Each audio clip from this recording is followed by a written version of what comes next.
Hey good people, welcome back to another video. Okay, so listen, if you find that it's very easy for you to start a project, it's very easy for you to have all the ideas, it's very easy for you to start thinking through and thinking about your business and things that you want to do, but you get to a certain point and it just comes crashing down and comes to a real strong halt, anything like that, then this video is going to be for you. Today we are going to go through how to set up the idea that you're working on and bring it from idea to something tangible that you can see, that you can offer, that people can come in and benefit from.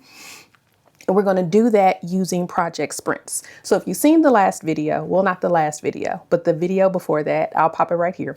If you've seen this video, then we've kind of already set some foundation when it comes to project sprints and how to use them. In the manner that we're going to set it up here, it's going to be a little bit different than the format of the 12-week year, but this is a format that I particularly like because sometimes you need different, not necessarily less or more, but different. And so that's what we're going to do. I'm going to walk through it as if we're walking through your particular idea, and we're going to break it down into a project, which is going to make it a lot easier for you to execute on, because then every task, everything that needs to get done is going to be clearly defined. And I find that often the reason why many people have issues when it comes to executing, you're procrastinating, you're overthinking, you're filled with doubt, you don't believe that it's going to come to pass, whatever the case is, it's because it's not that you're thinking too big, but you're thinking too far ahead. And you're thinking in the grand scheme of things instead of knowing exactly what needs to be done and how long that thing may or may not take. When you are able to decompose the big project into smaller tasks, it becomes more manageable. And that's what we're here to do. We're here to make it more manageable. So let's go ahead and get into it. First things first, let's identify real quick what a project is, because this is going to make it easier for you to notice that pretty much everything you do, it's a project. In the way that we're going to format this and break this out, you're going to be able to do it for whatever project that you have in play. But a project is a temporary, unique endeavor, unique initiative that's defined from beginning to end, meaning there is a start date and there is an end date. If there's no end date, it is not a project, it's operations. That's for a different conversation. And it is something that you are using in order to bring about something new, create a specific product, service, or some type of result. That is your project. So for today's example, we are going to be using Jessica, who is a solo entrepreneur, and she is getting ready to launch her first business service. She's a service-based entrepreneur, and she's getting ready to launch her first service, and she's going to go through an entire process. So as you can see here, we have Jessica. Great. Jessica is launching a small group coaching program. And so with that small group coaching program, we are going to walk through setting up her project in 6 steps. Now, these 6 steps are going to be what I consider sprint 0, meaning this is us setting up the details that are needed for the project. Sprint 0 is kind of like the preparation. And then when we start our first sprint, we will already have a defined timeline of how long that sprint's going to be. Typically, a sprint is anywhere from 1 to 4 weeks. We like to keep it at a 2, sometimes 3-week sprint. But for this one, this is sprint 0. This is simply the setting up or the setup. And in this sprint, this will be just like a day. Let's go through these 6 steps, and we're going to do these one by one. First things first is we need to do a project overview. In this project overview, we are going to cover what is the project that we're working on. So what is the goal? And then also, why is this goal important? So why are we working on this particular thing? So Jessica's goal is to book 5 clients for her small group coaching program by June. That's the goal.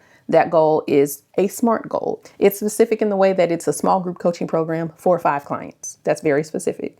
Next is it's measurable. It's measurable because we want 5 clients. We didn't say 2, we didn't say 15, we said 5.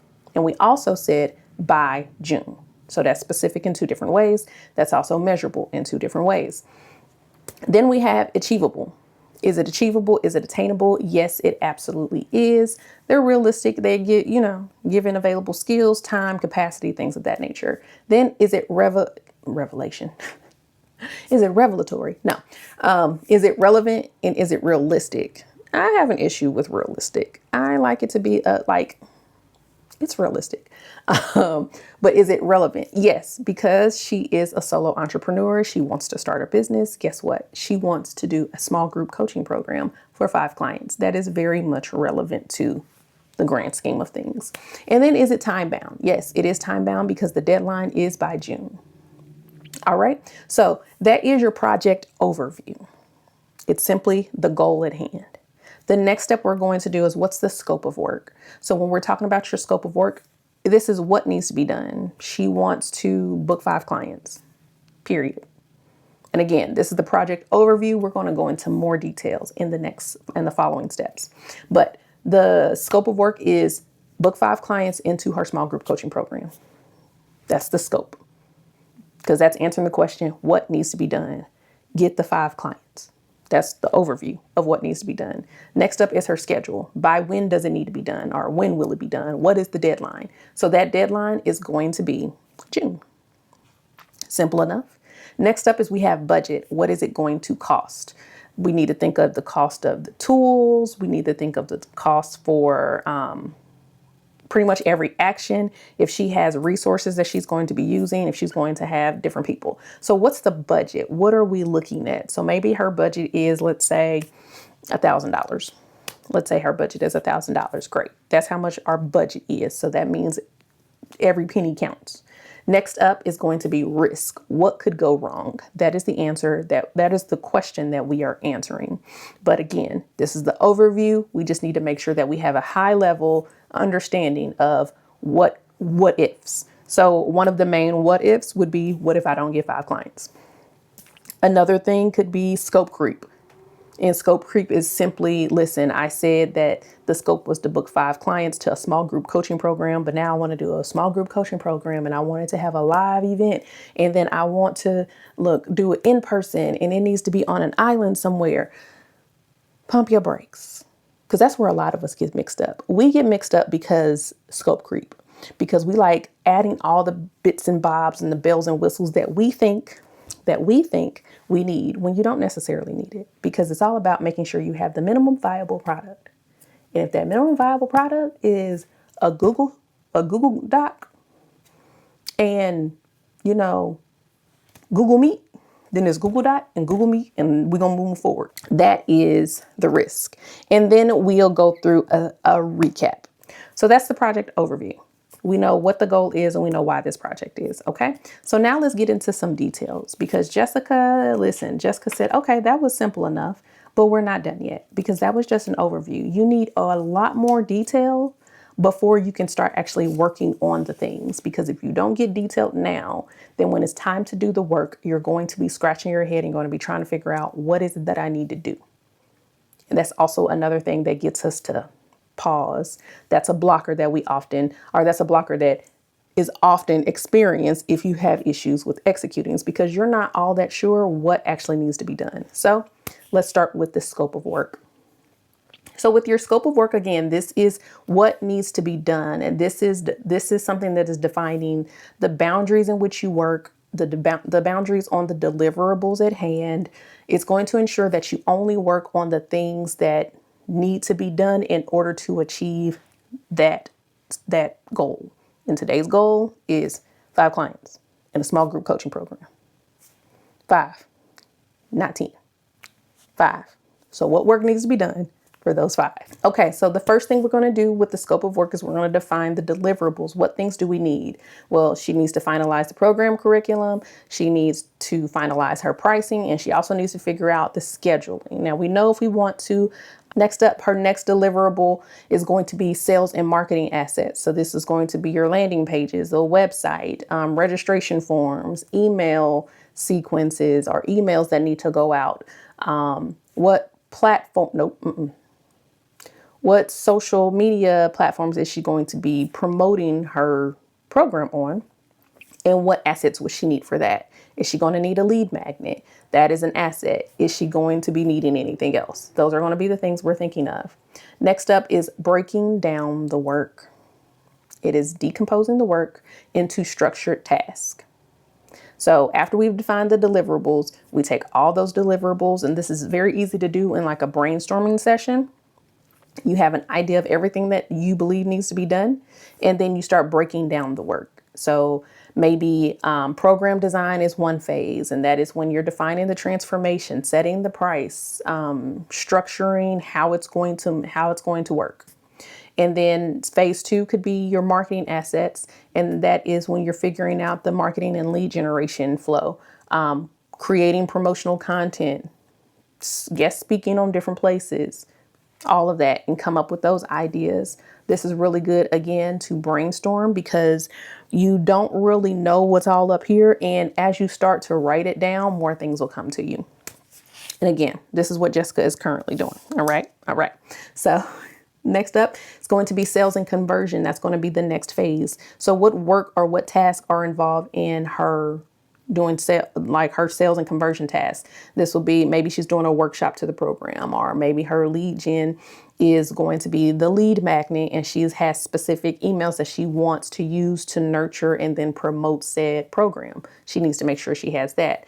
And if it's going to be like a workshop, is there going to be registration or anything like that that needs to be, that needs to be thought of? What task and things need to be done for that? Then the next step or the next phase we would say would be onboarding. So she's now at the phase where people are able to register for the program. Well, what does that look like? What does the onboarding process look like? Are you sending welcome emails? Whatever the case is. So that is your work breakdown structure example. We get into more detail. The last piece of the scope of work is going to be defining what is out of scope, because you need to know what you are not going to be working on. What is out of order? Okay. Out of order. What is it that's out of order? And so that is going to look like your exclusions. Your exclusions are going to include things like, listen, Jessica, you don't need to develop a high-end app for this course. That's not necessary. Jessica, you don't need to run a massive ad campaign and spend half of your budget on, ads, and you don't know what you're doing. That's not necessary. Also, you don't need to hire a sales team. You're just looking for 5 clients. What you need a sales team for? Just because Julie and Cynthia are using sales teams because they're ahead and because they're ahead doesn't mean that you need it. Stay in your place. Stay at your pace. There we go. Stay at your pace. All right. So we've covered scope of work. The next thing we're getting into is the schedule. Okay. So for your schedule is going to be the timeline. Your timeline is going to ensure that it's 5 clients that register and are locked in by when? June 30th. Assuming that we're going to have like a 3-month project, we'll say that we're starting April 1st. It's not April right now. This is purely for the example. And so with the schedule, you want to make sure that you identify some milestones, because that's going to help you track and make sure that your timing, your pace is on track. So a milestone can be the program structure being finalized. Maybe that's finalized by April 15th. And that's basically the what and the how are decided as far as the program goes. And then for marketing assets, let's say that those are ready by April 30th. That means at the end of April, everything I need for marketing is going to be available, and I can start launching that promotional content. Then we have the lead generation phase. That can be from May 1st to May 31st. So that's a full month of you actively marketing. I'm sorry, not you, but Jessica, of Jessica actively marketing, hosting webinars or workshops, or whatever it is that she's doing. Maybe she's doing live streams. It's all kinds of different ways you can do it. Or she's having sales conversations. So she has a milestone for that. That is May 1st through May 31st. And then her next phase, or her next milestone, not phase, is going to be her enrollment being closed. That enrollment closes June 15th. So that ensures that there's a deadline for registration for her 5th client, and that it'll give her enough time to prep for June 30th, or up until June 30th, for her 5 clients that have already registered, so she can start working on their onboarding and everything else that she has in store for the program. And then the last milestone will be, of course, a closure milestone, because this is where the program will actually kick off, and that will be on June 30th. And that is when her execution of her program would start.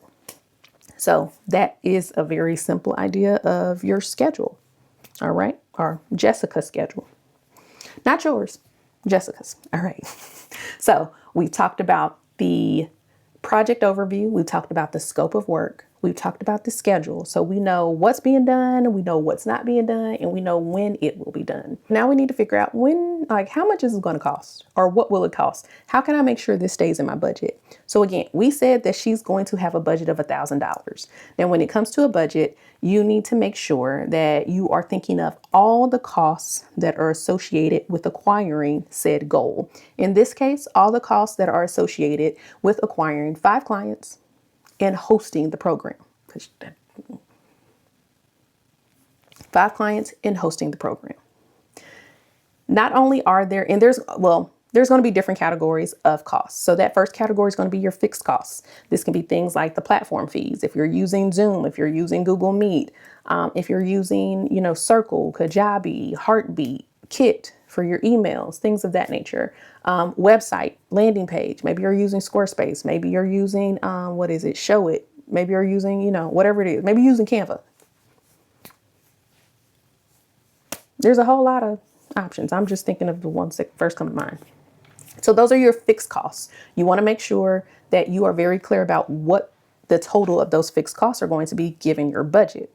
That'll let you know if you need to stay in budget, if you see that you're about to get out of budget, or if you say, no, I can't use that because that's not within my budget. All of those, these are all questions you're going to be thinking of. Next up is going to be your variable costs. Now, your variable costs, these are maybe marketing costs. These are things that can fluctuate. And so maybe it's ad spend if you choose to do ads. Maybe you're hiring a VA. Maybe you're hiring a contractor. So if there's someone who's going to be doing your graphic design, if there's someone who's going to be doing your tech setup, they're going to have different or varying costs depending on how long they work, depending on what you all's agreement is. That's going to be something you make account for. Unless you're doing it all yourself. But we're getting there because there's cost associated to doing it yourself. All right, next up is administrative costs. Now, these are going to be the costs like your payment processing. Like if you're using Stripe, if you're using PayPal, like payment processing, this stuff that like, okay, I need this. So I need to make sure I keep in mind how much these costs are going to be. And then the last cost, which is what I alluded to earlier, is going to be your internal, don't want to call that internal. Yeah, internal labor costs. Let's call them those. Like internal labor costs. Now, these are going to be things like the direct amount of hours that you're going to be working on this project. So how long are you going to be working on this project? How many hours, or how many hours can you use, or how many hours do you have available to work on it every week? That's usually a good time frame. If you don't know how to figure that out, a time audit is going to be your best friend, because that will allow you to make your day-to-day time tangible, and you can see what your rhythm, what your routine typically is, and how much time you're either already wasting and actually have available, or how much time that you want to free up, get rid of some things and stuff like that. Those, the additional internal labor costs include your opportunity costs. So when you're working on a project, such as starting your business, because you're a solopreneur, you're a solo entrepreneur, and listen, you work full time, and then you have your 9 to 5, but there is a 5 to 9 that you need to build. You need to figure out what do you have to give up in order to build your 5 to 9.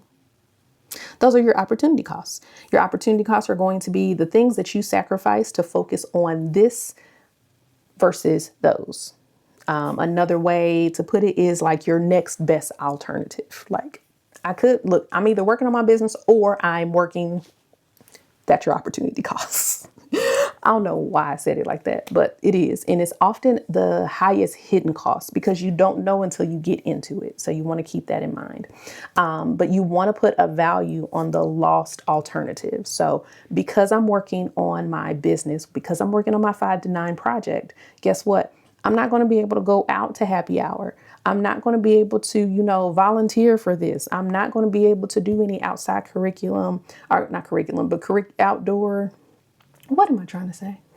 Extracurricular activities until this project is done. And we said the deadline is June 30th. So if you're starting now, that's it. That says, listen, July 1st, we can talk. But up until June 30th, I'm locked up. I'm locked in. You can't not. All right. So those are your opportunity costs. The last cost that you want to be mindful of in track is going to be your indirect cognitive load costs, or even cognitive overload. And so, or overhead, cognitive overhead, not overload. But this is to avoid being overloaded. So when this comes to play, we're talking about your time, attention, and your energy. Those are the three things. So with your mental energy and your focus, you need to track and see, listen, what are my days looking like? And when are going to be the best days for me to do specific type of work? This is all things that you can find out when you're doing a time audit. Like decision making. Decision fatigue is real, especially if you have a 9 to 5 and then you have to come back. Or you, after the 9 to 5, you're working on your 5 to 9 and you have all the things going on. You have a whole family. Listen, you have all kind of other things that you're working on, but maybe this project is what's now being put to focus. In order for you to be a confident executor, you need to know how to delegate and how to manage your time, your attention, and your energy. So your mental energy and focus, that decision making, also administrative support and administrative effort. Because when you're tangibly doing the work, like you have to sit and think through what is this, like for Jessica, she has to sit and think through, okay, what is going to be the transformation for this program? That takes thinking time. That's not just, oh, let's do this. No, that's actual intentional thinking time, which is a lot of effort, mental, physical, all of the things. And then also just general supervision, because if you're hiring on contractors, if you're hiring on VAs, you have to make sure you have enough time to check in on them, meet with them, make sure that they have a clear idea of what it is that you're expecting from them. And when it is provided to you, you have enough time to actually review what is provided to you. And there's always edits and things of that nature. Not to mention, you're going to have another project that happens after this one, Jessica is going to have another project after this one ends, and that's the program itself. So her project right now is setting up the program and launching the program and booking the clients. But then after that, she's going to have another project, and that is servicing her clients within that program. So these are things that you're going to be thinking through your particular project all throughout. Okay.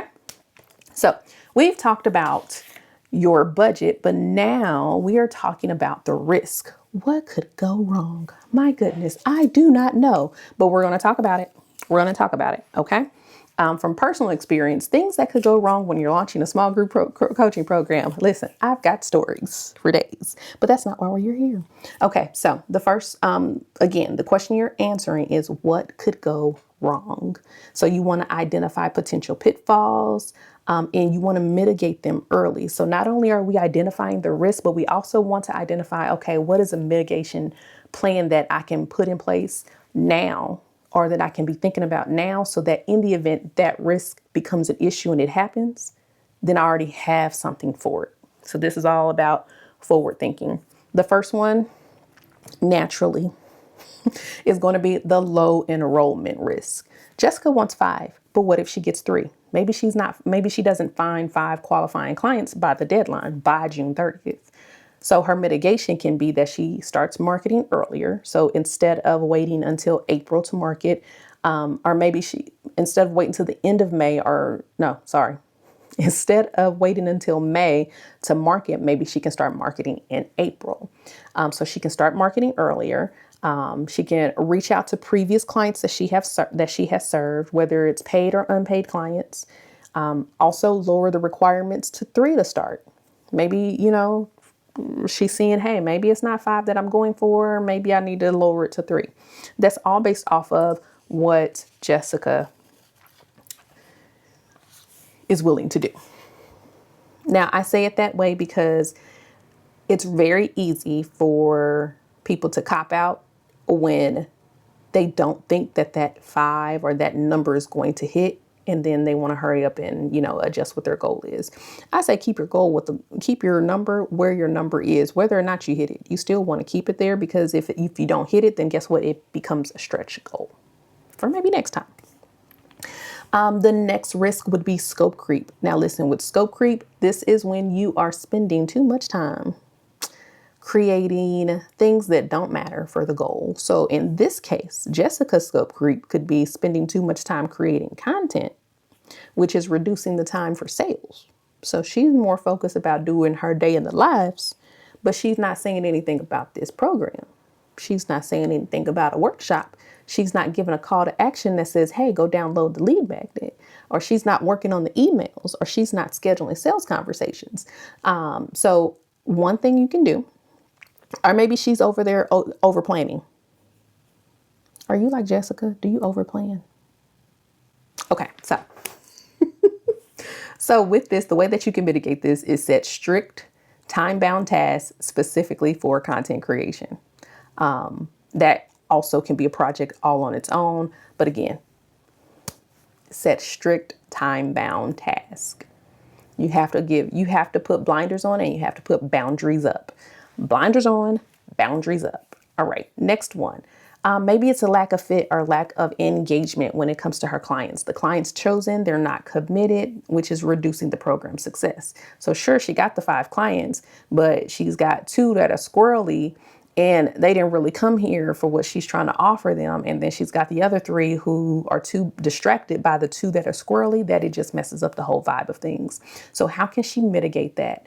One way is she can create a pre-qualification survey to ensure that the people who register, they fit. And that's typically an application. So, and then the last one, which, actually this is not the last one, but there's this one and then one more. One is always, whether you're building a business or you're at work or whatever, is a technical failure. Technology. Maybe the booking system is, or the email marketing system goes down. Maybe it crashes. Maybe it fails. Maybe it doesn't do what you intended to do during the actual launch. So you're in there and you're talking to people. Maybe Jessica's on a live stream and she's talking to people and she didn't put the link down in her comments for them to start signing up for things. And then they go click on the link and they say, nothing's working. Nothing's working. Or it says page not found, page not found. This is why it's important to test before you do. Test. When it comes to technology, test it. So for her mitigation would be to test all her technology, her full process, end-to-end process before she goes live with it. And so technically she may want to do this like a week before she actually starts talking about it. And then the last one would be your psychological risk. So mental gymnastics are real. We all go through them. We go through mental gymnastics. You need to make sure that you have a mental game plan, because you need something that's going to combat the doubt. You need something that's going to combat the overthinking, I just want to sit here. I don't want to do it no more. I changed my mind. And then I changed it back. And then I changed it again. And then I changed it back. The procrastination, the disorganization, the unbelief, all of those things. You need to have a plan to come against that. So some of the things that you can do is communicate your needs. So if you're hiring someone, are you working with someone, or you have an accountability partner, communicate your needs. Get an accountability partner. That is also a mitigation plan. Reduce the pressure. Reduce the pressure. Let's revisit these expectations. I said I wanted 5. Why am I mad when I only see 50 people? And I said I wanted 5. You just have to convert 5 from the 50. Stop expecting 5,000. Or you just started. It's going to take a lot more work. So instead of posting once a week, maybe you got to post 7 days a week. Maybe you got to post every day. Just talking to Jessica here. Just talking to Jessica. Set boundaries. Your no means no. Your yes means yes. And be very clear. Don't say maybe. Let me think about it. Because at the very beginning, we talked about what the opportunity costs were. Remember those opportunity costs. Avoid unnecessary stress. Say no quickly. Let no be the first thing that comes out your mouth. And then go back and see, well, maybe I can adjust this. Maybe I can do it. Maybe I can come by. Or instead of being at a place for an hour, you can be there for 15 minutes.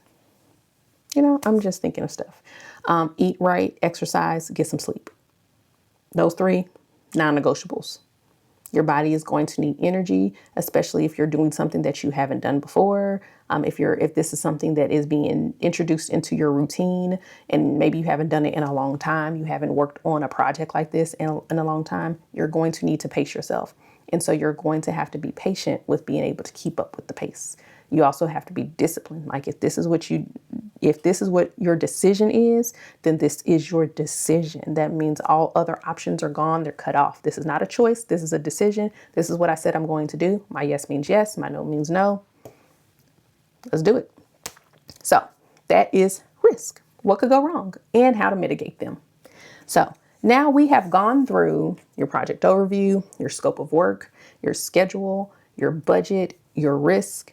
And now it's time to do a summary and recap. This is where we are recapping the goal. The goal is 5 clients for the small group coaching program by June. This is for Jessica. Next up, what are the key constraints? Well, we have 2 key constraints here. We have time, because we have until June 30th. And then also we have capacity, because we know that small group means high touch. So for Jessica's example, small group means high touch. So that's going to be energy in and of itself. And then also, what is the success metric? How are we measuring whether or not we did this? Easy. Did we get 5 clients by June 15th? Success. If that is the one success metric, then that is the one success metric that you worry about. Those 5 clients signed up, they paid by June 15th. That's it. It's not about how many people saw my post, how many people liked my post, how many times did my post get shared, how many people commented on it. That's not a success metric. That's a vanity metric. Now, in other examples, those would be, those would be valid concerns because they would be valid metrics. But for this example, they're vanity. All right. So that is going to be sprint 0. We have now, well, it's almost sprint 0. So in the next video, we'll go through actually setting up for sprint 1. We've set up sprint 0, so we know, hey, this is the project and this is all the work that needs to get done. So now in sprint 1, we're going to go through sprint planning. This is what I'm working on for this timeline and this timeline only.